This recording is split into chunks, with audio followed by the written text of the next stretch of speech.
It's February and love is in the air. But if you're in a relationship with the wrong sales platform, things might not be feeling like roses and boxes of chocolates. Not to worry, Sales Hub from HubSpot is your knight in shining tech armor. Because darn it, you deserve to feel the love long past cuffing season. So it's time to break up with your old sales platform and fall head over heels in love with Sales Hub. With Sales Hub, closing deals is no big deal. Head to HubSpot.com/sales to try it for free. Good morning, everyone. It's Wednesday, February 21st. I'm John Weigell here with Rob Litterst, and this is the Hustle Daily Show.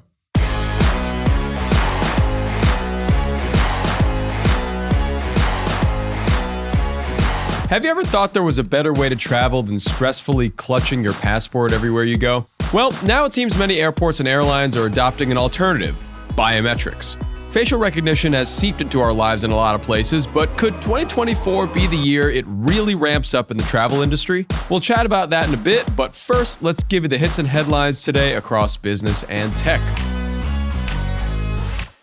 First up, Capital One closed a $35.3 billion deal to acquire Discover Financial Services. If approved by antitrust regulators, and that's a big if, the merger would create the U.S.'s largest credit card company. Speaking of acquisitions, Walmart is also buying a TV brand Vizio for $2.3 billion. Walmart, which already carried Vizio products, plans to use the merger to boost its advertising business. So we just kind of talked about two huge mergers. What do you think, Rob, about these acquisitions? Yeah, it seems like it's acquisition season, which is wild. I mean, I think like the biggest topic around acquisitions that we've been talking about lately is how few of them are actually getting through in the tech space, right? It's like, it seems like all of these big acquisitions that have been coming up, I think the biggest one that happened recently was Adobe and Figma. That's right. Have been getting rejected by regulators. Yeah. But it seems like there are some in some other kind of tangential areas that are getting approved. I think Capital One and Discover could be a really big deal. I think for a long time now, MasterCard and Visa have been kind of the two dominant credit card networks and payment networks. So this will give Capital One and Discover the chance to catch up there and really become kind of a third competitor in that market. And then on the Walmart side, buying Vizio, I think it's super smart. I was reading about this last week, and it sounds like Walmart is hoping to use this as a way to kind of advertise its products, advertise its stores. I think it's a pretty cool kind of vertical integration opportunity where, you know, you can get people watching TVs that are, you know, sending them ads to come back to Walmart and buy other things. You know what I mean? And it's kind of a play that reminds me of Amazon, where Amazon's just constantly trying to infiltrate your home. And they've got the Fire Stick and everything like that. And this kind of feels like Walmart's answer to that. Yeah, definitely. I definitely see it in the Amazon wavelength, because Amazon, when you buy things from Amazon now, most of the time I'm buying like Amazon basics, you know, like things that they make and they are selling. So by buying the televisions that you're selling, in Walmart's case, just having all the TVs at Walmart, or most of them, just going to profit you directly. Like, I don't see a problem with that. I think that's a great idea. And this Capital One deal is insane. I don't know how that's going to get past antitrust regulations, but we'll see. They did just shoot down JetBlue and Spirit, and they're kind of working on that still. But I mean, this could be another version of that. Yeah, that is a very good comp, because I think if JetBlue and Spirit had merged together, I still think they would have been like the fifth biggest airline collectively or something like that. And it still got rejected, which is weird to me. I don't understand what the argument would be for this to not go through if there's still not going to be a monopoly. Anyway, it's interesting to watch these trends and where kind of regulators are leaning these days. Yeah, definitely. Next up, a Washington, D.C. man is suing the lottery after administrators claimed his $340 million Powerball jackpot was a mistake. A contractor said the test numbers it posted to the game's website during an update matched the man's ticket, not the real numbers. And in kind of more of this weird scammy news, Florida investigators allege 3 people used barcode swapping schemes at self-checkout stations to steal 281 buckets of roof sealer, which is worth over $100,000 from Home Depot stores. Rob, what do you make of these two very interesting stories right here? I always love reading about a grifter. It's always fun to see what kind of schemes people are cooking up these days to try to make a buck. And I think the first one with the lottery is super interesting. It doesn't really seem like this guy has much of a case. I mean, it sounds like they posted a test number and not the actual number. Which, I mean, that sucks for this guy. But at the end of the day, like, if it's not the real number, it's not the real number. Think about the roller coaster of emotions this man went through that day. I can't even imagine. You think you're going to be worth $340 million and then all of a sudden you're not? Yeah, that's very tough. Yeah, it's bad. Bad day.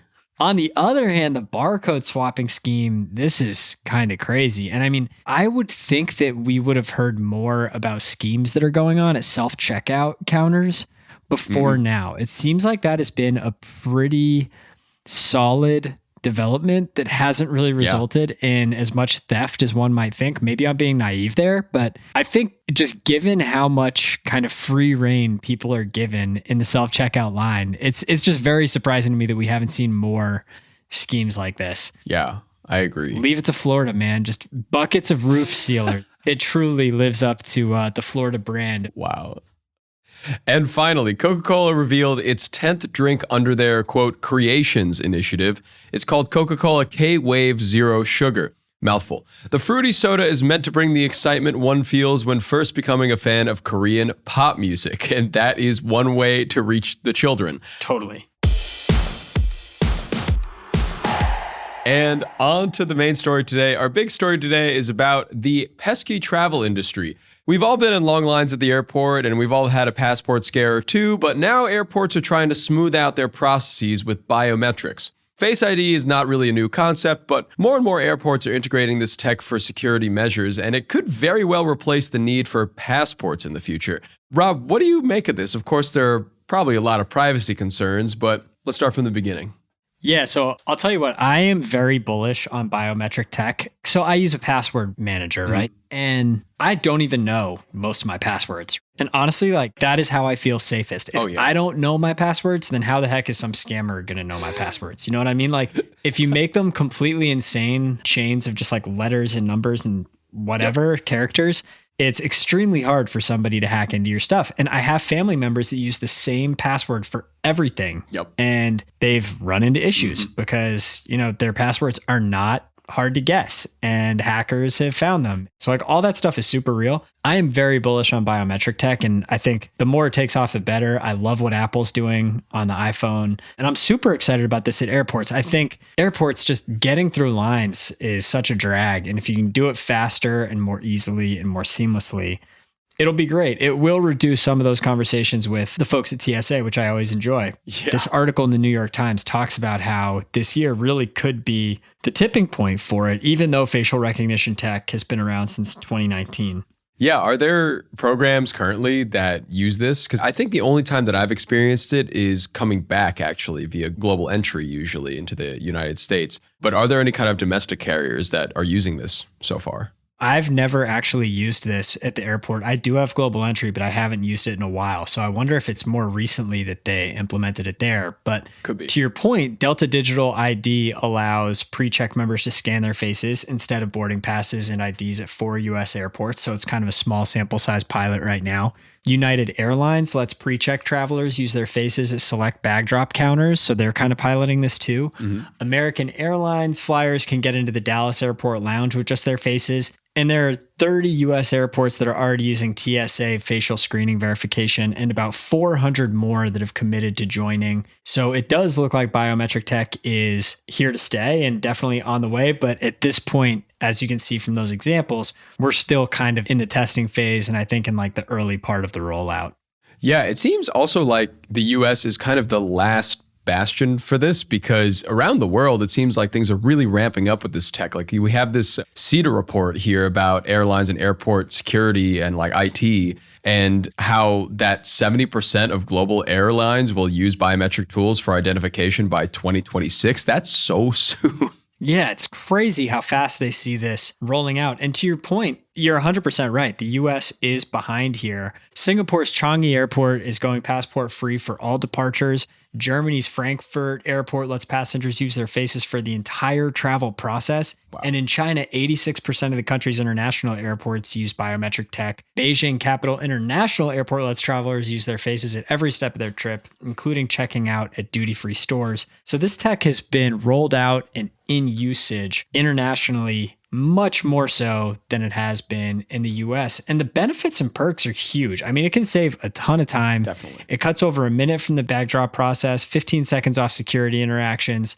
It's one of those things where that doesn't sound like a lot, but when you scale that across a long line of people, it cuts down on the time that you're waiting meaningfully. And it means that most people can sleep in a little bit more. Oh, definitely. And from a lot of personal experiences, US airports are the ones that I wait the most in. Totally. International airports, like we talked about Changi Airport in Singapore, I landed there last year, got through security in about 5 minutes. That's incredible. It was the shortest I've ever done. It had the facial recognition software. I just walked right through, picked up my bag, and left. And it was so great. Very much unlike your JFK visits and stuff like that. I have the most waiting times at the hub airports in the US. So Dallas Fort Worth is the hub for American Airlines. Right. Chicago is the hub for United Airlines, and Atlanta is the hub for Delta. And those are the 3 airports. I swear, anytime I'm in one of those, I am waiting forever. Like in the last 5 years, I've had to wait at each of those airports for an inordinate amount of time. Yeah. And it seems like, given that there are these hubs, they'd be the most efficient, but at the end of the day, it's like they just have the most flights. That it gets super messy. Yeah.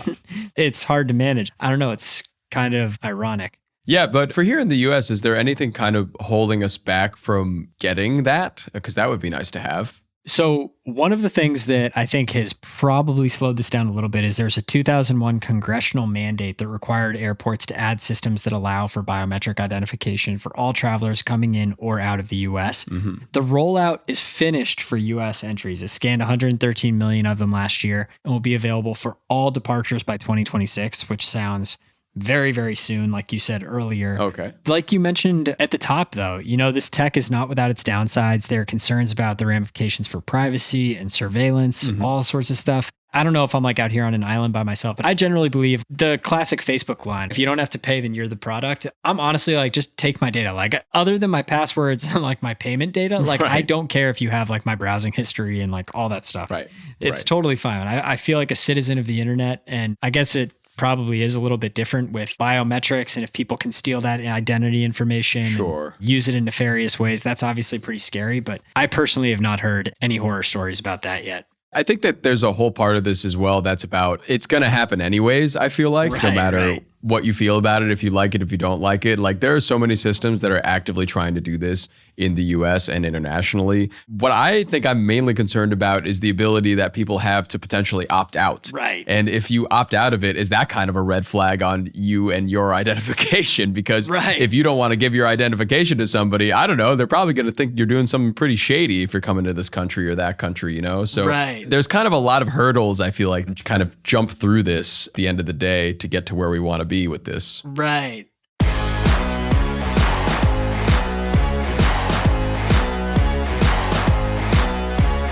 All right, and that's going to do it for us today. Thanks for tuning into the Hustle Daily Show. We're a proud part of the HubSpot Podcast Network. Our editor today is Robert Hartwig, and our executive producer is Darren Clark. We've got a lot more tech and business coverage in our newsletter. If you're not subscribed, go get yourself signed up at thehustle.co/email, and we'll see you tomorrow.